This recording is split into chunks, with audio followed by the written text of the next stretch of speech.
Welcome back all students. Today we will carrying forward the chapter.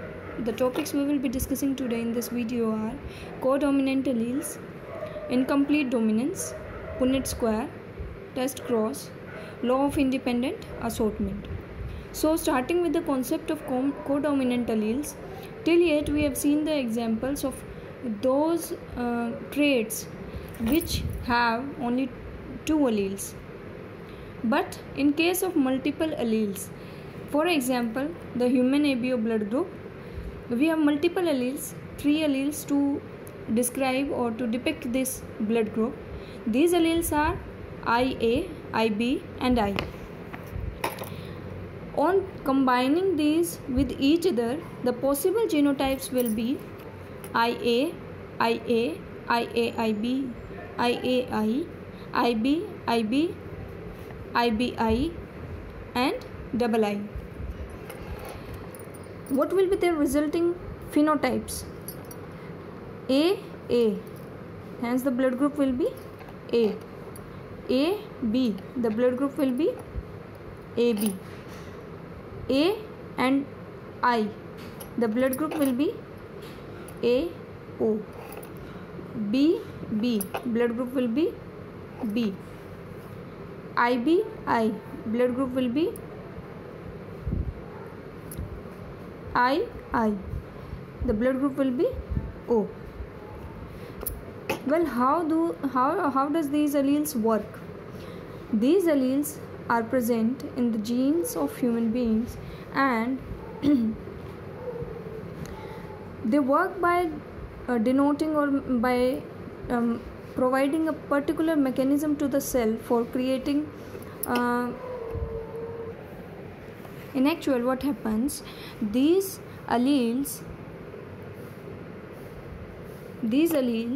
they depict decide what will be the antigens present on the RBC of the cell. And as you see that these are the resulting phenotypes, you can see that AB and AB both alleles are being described being presented in the phenotype. Why it is so? Because both A and B are equally dominant upon each other. None of them is dominant or recessive. They both are equally dominant. Such condition is known as codominant alleles or codominance in alleles.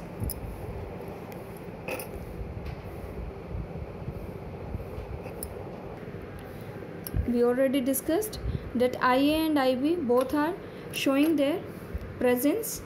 Why so? Because both are codominant alleles and they are equally represented in the phenotype of the RBCs. They both represent their antigens on the RBCs of the red blood cells, hence giving the desired blood group. Now next we will be discussing about incomplete dominance. Coming to incomplete dominance, we will be taking example from NCERT. This is diagrammatic representation of a test cross. What is a test cross? What is a test cross? In a typical test cross, an organism showing a dominant phenotype and whose genotype is to be determined is crossed with the recessive parent instead of self crossing. हमने देखा था कि Mendel की जो generations जो offsprings filial generations recreate हो रही थी, उसमें क्या हो रहा था कि मेंडल जो है वो इनब्रीडिंग करवा रहा था, सेल्फ क्रॉसिंग सेल्फ पॉलिनेशन करवा रहा था उन्हीं फिलियल्स के अंदर, उन्हीं ऑफस्प्रिंग्स के अंदर, ये देखने के लिए कि क्या रिज़ल्ट निकलेगा. लेकिन जब कोई ऐसा प्लांट या ऐसा ऑर्गेनिज्म हमारे पास है जो कि डोमिनेंट ट्रेट को शो कर रहा है या फिनोटाइप को शो कर रहा है, तो उसके जीनोटाइप को जानने के लिए हम उसे प्योर रिसेसिव पेरेंट से क्रॉस करवाते हैं, ना कि सेल्फ क्रॉसिंग करवाते हैं.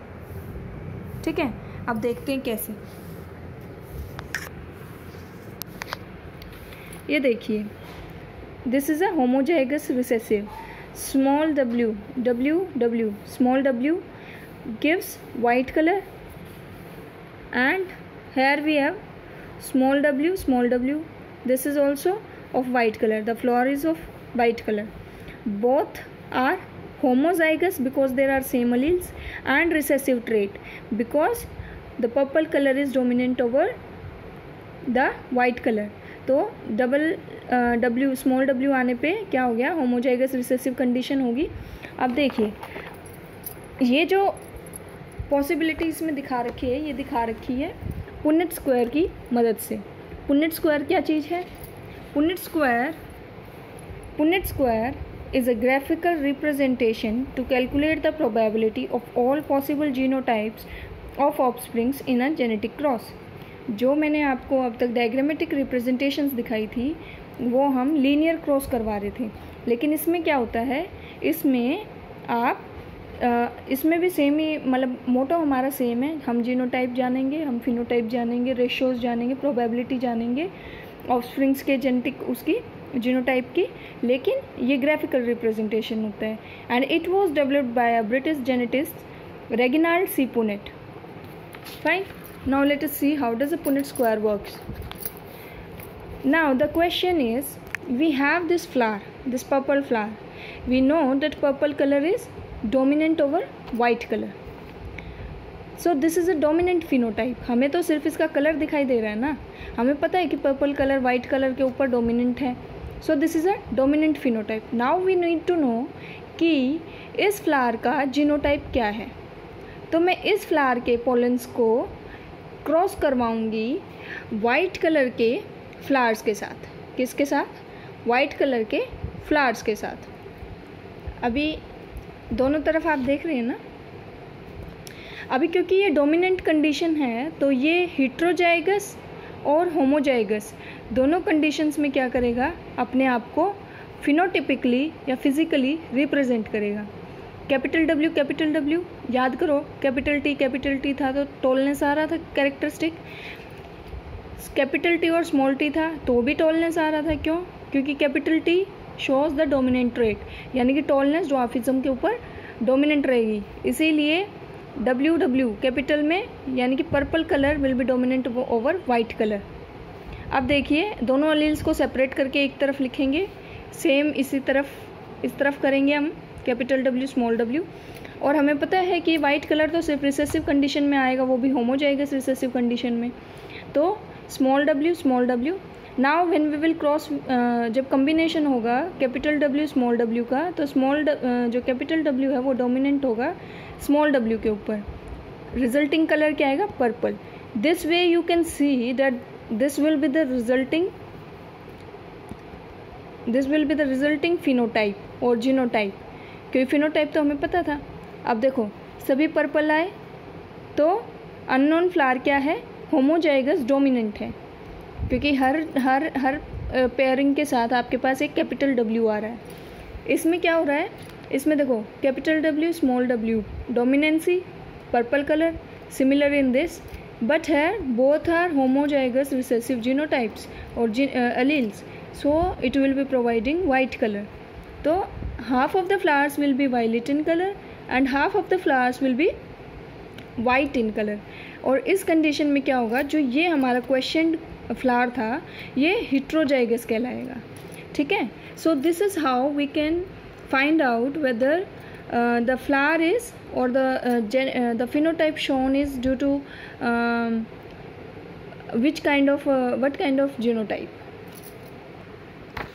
When we are talking about different crosses of Mendel, we have seen that Mendel first crossed a pure tall plant with a pure dwarf plant, and the resulting phenotype and genotype was capital T small t. Okay. तो जब result जो F1 generation का result आया था तो सभी plants हमें क्या मिले थे? टॉल मिले थे. फिर मेंडल ने क्या करवाया, इस F1 जनरेशन की आपस में क्रॉसिंग करवाई, यानी कि जो रिजल्टिंग प्लांट्स थे उनका आपस में क्रॉस करवाया. तो टॉल प्लांट में कैपिटल T स्मॉल t था जीनोटाइप, जो कि हमें ऊपर से पता लग गया था. और इधर भी टॉल प्लांट है, इसमें भी कैपिटल T स्मॉल t है. जब क्रॉस किया तो रिज़ल्ट क्या मिला? क्रॉस करने पे ये अलील सेपरेट करके लिखे गए, क्रॉसिंग कम्बिनेशन दिखाने पे हमें रिजल्ट मिलता है फिनोटिपिक रेशियो कि टॉल प्लांट्स थे 3 और ड्वार्फ प्लांट्स थे सिंगल। तो जीनोटिपिक रेशियो कैसे प्रेजेंट की गई इसकी, टॉल प्लांट का जीनोटाइप था कैपिटल टी स्मॉल टी, और इसमें टॉल प्लांट था सिर्फ एक कैपिटल टी वाला, डबल कैपिटल टी वाला। हिट्रोजाइगस कंडीशन ऑफ टॉलनेस में 2 प्लांट्स थे, और जो ड्वार्फ था होमोजाइगस रिसेसिव कंडीशन थी वो सिंगल थी। अब यहाँ से क्वेश्चन आता है कि जब सभी प्लांट्स हमारे टॉल थे तो ये ड्वार्फ कंडीशन कैसे आई। इसका मतलब जो टॉलनेस वाले जीन्स थे, अलील्स थे, वो डिसअपियर नहीं हुए थे जनरेशन्स में से, जीन्स में से, जेनेटिक मटेरियल में से कहीं ना कहीं हमारे डीएनए में ही छुपे हुए थे, और उन्होंने इन सेल्फ क्रॉसिंग करवाने पे बताया या अपने आप को रिप्रेजेंट किया, शो किया। यही कंडीशन है बेटा जो कास्टिज़म हम बिलीव करते हैं मैरिज के टाइम पे, कपल्स डिसाइड करने से पहले या पेयरिंग करने से पहले, वो इसीलिए जो गोत्र सिस्टम है हिंदूज़ में कि हम 3 गोत्रों को छोड़ते हैं, वो इसी कहीं ना कहीं उसका रिलेशन इस चीज़ से है, क्योंकि कुछ जीन्स ऐसे हैं जो कि रिसेसिव कंडीशन में हैं, लेकिन अगर हम सेल्फिंग करेंगे, सेम गोत्राज में शादी करेंगे, तो वो होमोजाइगस रिसेसिव कंडीशन अपीयर होगी, और जो डिजीज़ अब तक हम नहीं देख पा रहे थे वो जेनेटिक डिजीज़ उभर के उस पर्टिकुलर कास्ट में या उस पर्टिकुलर गोत्रा में उभर के सामने आनी शुरू हो जाएगी। I hope I am clear up to है। Thank you.